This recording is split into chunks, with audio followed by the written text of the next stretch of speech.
राष्ट्रवादीच्या शंतनू कुकडेवर बलात्काराचा गुन्हा दाखल करण्यात आलाय।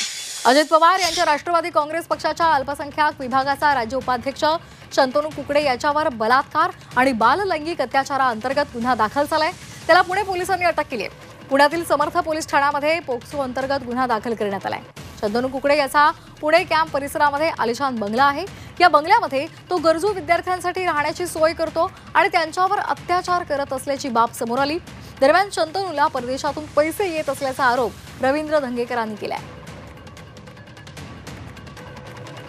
त्याने त्या जे महिला आहे त्याचे बरोबर जे आहे ते अनैतिक संबंध जे आहे ते ठेवले आणि हा इन्फॉर्मेशन जसे आमच्याकडे प्राप्त झाली आम्ही समर्थ पोलीस स्टेशनला 51/2025 भारतीय न्याय संहिता 2023 त्याचे कलम 64(2) JM 75(2) 351(2) आणि त्याचबरोबर पॉक्सोचे कलम 8, 12 आणि 17 लावून गुन्हा दाखल केला।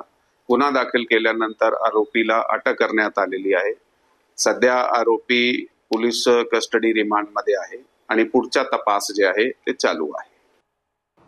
ज्या लहान लहान मुली ज्यांना आर्थिक व्यवस्था नाही, शिक्षण कमी आहेत आणि एक असं गोंडस NGO चालून त्या मुलींना त्या ठिकाणी आणून ठेवणं आणि त्यांच्याशी अनैतिक संबंध ठेवण्याचा प्रयत्न करणं अशा अनेक त्याच्या तक्रारी आता पोलीस स्टेशनला यायला लागल्यात आणि तो आल्यानंतर त्याच्यामध्ये त्या मुलींना मग आम्हीच दाखवायचं, त्यांना तिथं ठेवायचं। नंतर त्या ठिकाणी अनेक राजकीय लोकांचा आणि अनेक पोलीस अधिकारी असतील किंवा शासकीय अधिकारी असतील त्यांचा त्या ठिकाणी वावर होता अशा तिथल्या नागरिकांनी माहिती काल आम्हाला दिली।